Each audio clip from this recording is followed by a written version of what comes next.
Hey folks, welcome back. Today we've got a unique gun here. Well, not too unique. I'm sure all you've seen this gun before. The HK USP. Now, this is a gun that I was introduced to in a very nerdy fashion, but when I was a kid, I used to play that game Counter-Strike, and I just remember this was one of the guns that you always start out as when you play as the counter-terrorist guys. So I've always liked the look of the USP, and so finally I found one. I decided to buy one, and here it is. This is a full-size USP. Now it's a little bit different because in the video game, if you folks are familiar with it, it's chambered in 45 like ACP. This one happens to be the one at 9mm, and I specifically wanted the 9mm one because I like the it just seems a little bit different. I didn't really like the 45 looks. I mean, they're pretty much the same, but just the markings looks a little bit more unique with that. Which is modeled off to the real one, by the way. This is almost as identical to the real thing as you can get. And it's very, it's like I said, I gotta emphasize, it is a full-size pistol. So if you compare it next to the Glock 17, it's gonna make the Glock 17 look like a G17 or G19. So let me pull a Glock out real quick and show you. So here is a Glock 17, as you can tell. If you put them side by side, notice how much smaller it is. Well, not significantly smaller, but slightly smaller. And that's a full-size Glock. So if you hold this Glock 17 for a while, or sorry, if you hold this USP for a while, then you switch over to the Glock 17, it seems much smaller. And then when you hold the Glock 19, it just seems even smaller compared to this one. Anyway, that's a little quick size comparison, just to know what you folks are getting into. As a side note, if you buy the USP Compact, that's more comparable in size to the Glock 19. So here, for example, you'll see the Glock 19 right here. If you can put it side by side, that's how big the USP Compact would be in comparison. So for you folks with the smaller hands, this might be a little bit big for you. But it is fairly comfortable, though. I'm not gonna lie, I don't have the biggest hands in the world either, but it does feel pretty good in your hands. Alright, anyway, a little bit more about the gun. Alright, so it comes in a box like this, HK. It says it's available only in like Europe and Asia, but you can buy it and they will still ship it to you folks. Over here, you'll see right there, it comes with unique serial numbers, by the way. So each box has one, and it's at the bottom right here. That's going to be slightly different, though, from obviously the markings on the barrel. These are just set. Everyone's going to have the same ones, but the bottom plate here is unique. Anyway, let me show you all the trades right there, which looks pretty cool. I've always wanted one of these. I had the USP made by UHC Springer when I was a kid, but this one just has full-on trademarks right there. And of course the USP here and the USP there. The box is obviously really nice, very dramatic, traditional HK, serious business right here. You know, they try to block out some of the trademarks. And then inside you get your typical box, you know, nothing else in here really. And then this is a hop-up adjustment tool, and this is the thing that helps you like dry fire. Anyway, really nice manual, by the way. It comes with typical stuff though. But of course, Umarex has a pretty good history of making pretty solid stuff here. This just shows you like kind of the action of the decocking lever, which I'll get into in a second. And then of course how to load it, yada yada, you folks know it. Hop-up adjustment tool, by the way, is right here, like I mentioned. But you adjust it by sticking in the front of the gun and then turning it. So it's you have to have this tool to adjust it though. And the rest is just in a different language. So it's English and I don't know, Chinese, I guess. Anyway, so let's start with the basics, and we'll do some shooting tests in a little bit. It's on safe mode right now. You hit that, it's back on regular fire mode. And then you notice the hammer's pulled back, right? So if you want to decock the hammer, you push it down. Now, keep in mind though, this is very realistic to the real gun, but let me tell you something real quick. The decocking lever does not decock the internal hammer, where you there's an internal hammer that hits the magazine and releases the gas and shoots the gun. The decocking lever only releases the external hammer. So internally, you're still cocked and ready to go. So if you have a magazine here and you pull the trigger, you'll still fire it.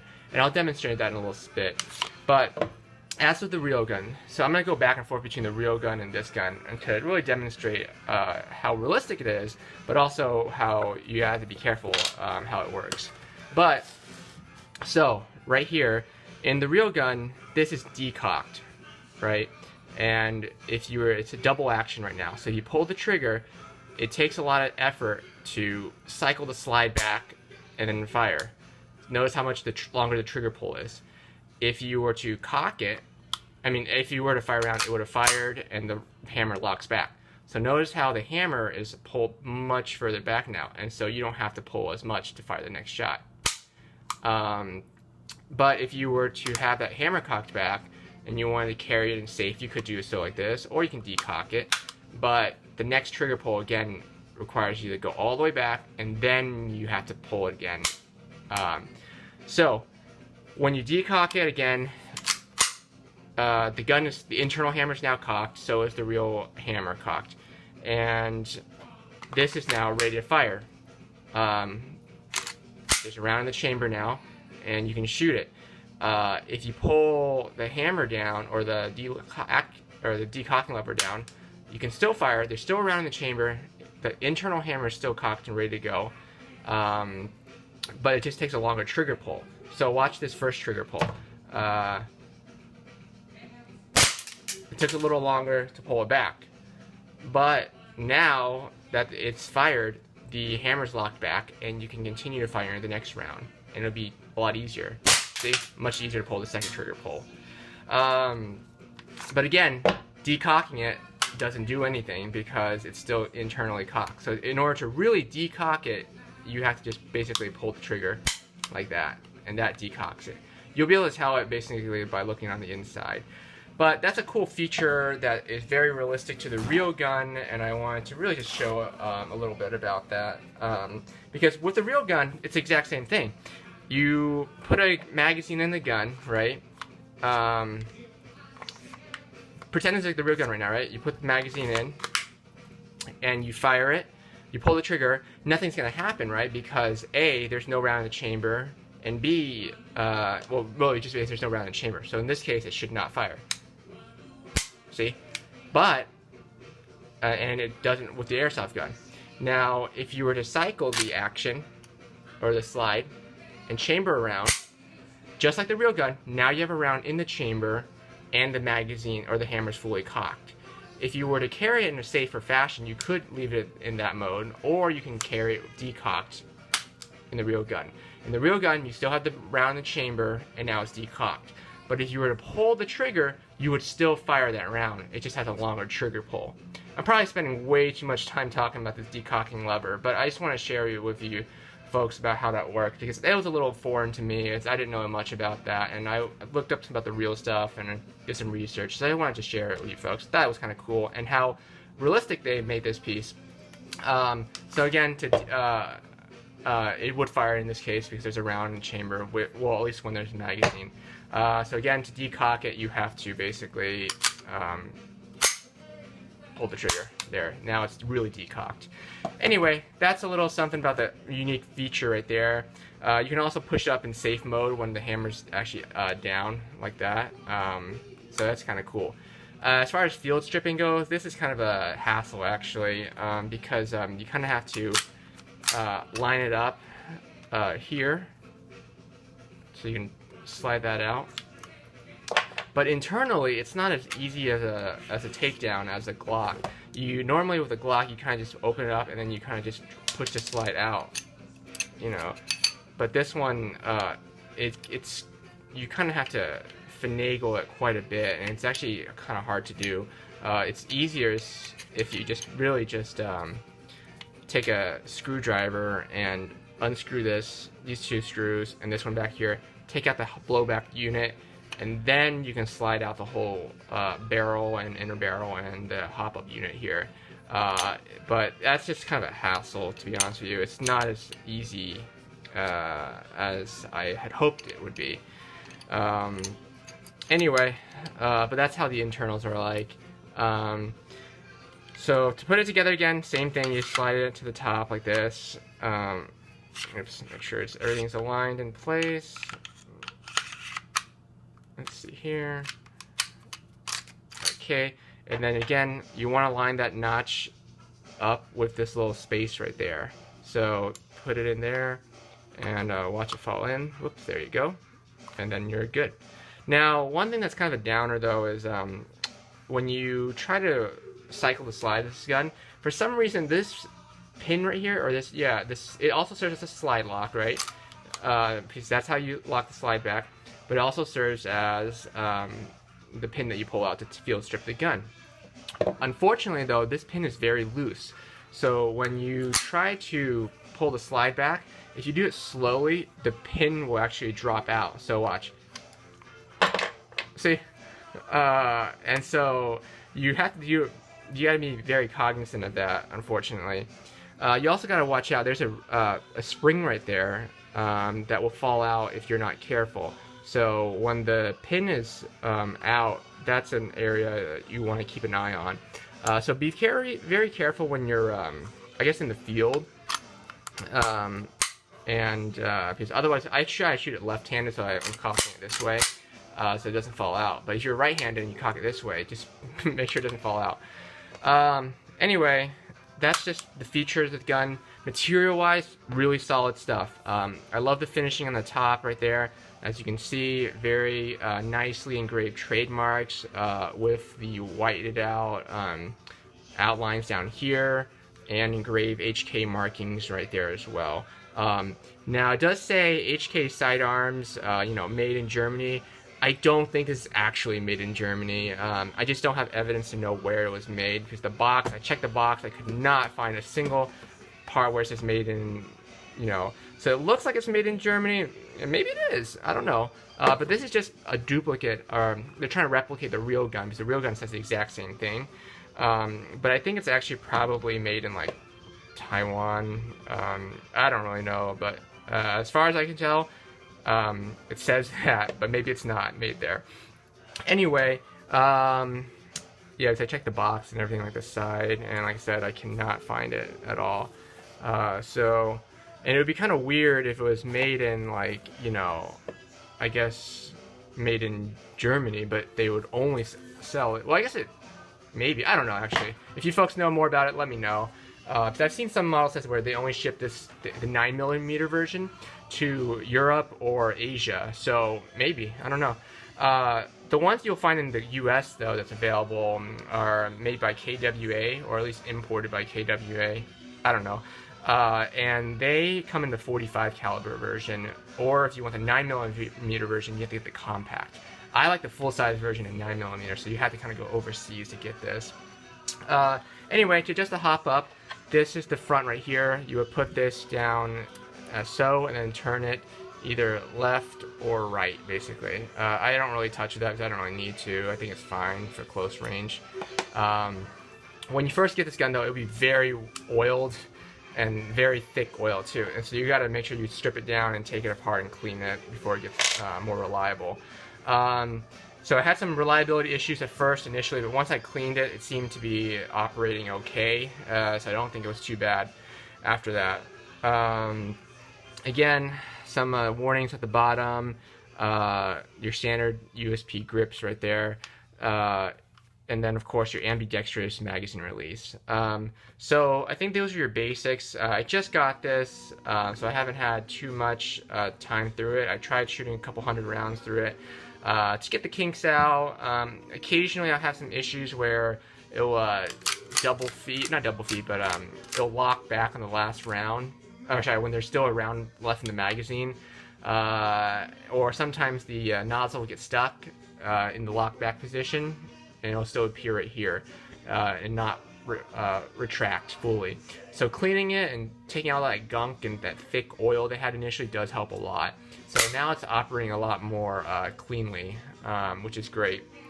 So let me just do a quick shooting test for you folks, and let me just show you how it performs.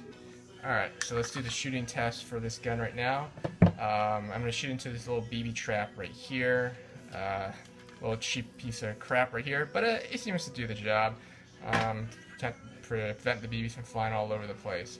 So let's there's a round in the chamber ready to go, and a couple rounds in the magazine. You kind of just load them as you usually do with any typical magazine. You just kind of just put one round in, you push it in. I typically just load it to the realistic or the real steel version, so in this case it's supposed to be 15 rounds. There are 9x19 trademarks down here, and then it doesn't have any logos at the bottom, where it just has the base plate right there. But it's, for the most part, the trades on this gun I think is sufficient enough. This is a whopping size magazine, by the way. Again, for 15 rounds, you get a much smaller magazine compared to the Glock 17. Or sorry, the Glock 19. Yeah, Glock 19. Anyway, so let me show you how it shoots. Again, it's going to be in safe now, and then I'm going to change into semi or fire mode, and I'm going to change it to decocked. So the first pull is going to be pretty heavy, right?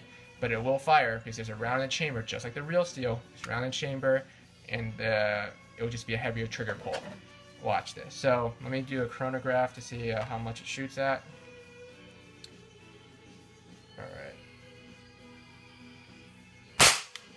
Alright, that's registered, so it's 354. So you'll notice though that the hammer is now cocked back, right?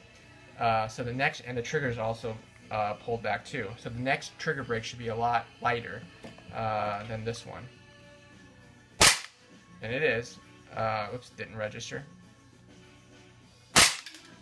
333, 334,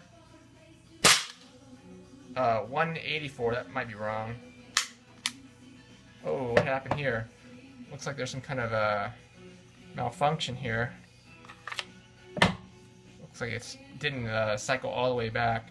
So I'm still having some reliability issues, to be honest with you. Oh, shoot. Double feed. There's a round that jammed the gunked up the gun. But there's still a round in the chamber. So, to be honest, the real HK gun is super reliable. This one, I have not had the same reliability with it compared to, say, like my Stark Arms Glock right here, or my WE Glock 17 right here. I've had a lot more reliability out of these guns. This gun was really expensive, to be honest with you, and it's just not as reliable. But for me, this gun is more about the value of the looks of it, and the build quality does look good, but in terms of scrimmage reliability, I don't know about that. It's, at least for the price, that's insane though. So I don't know. Let me finish up the magazine and show you the rest of it. 322, but it does kick hard though, I'm not gonna lie. It kicks very hard when you fire it.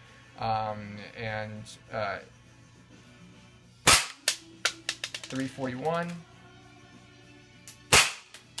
There we go, 340 or 334.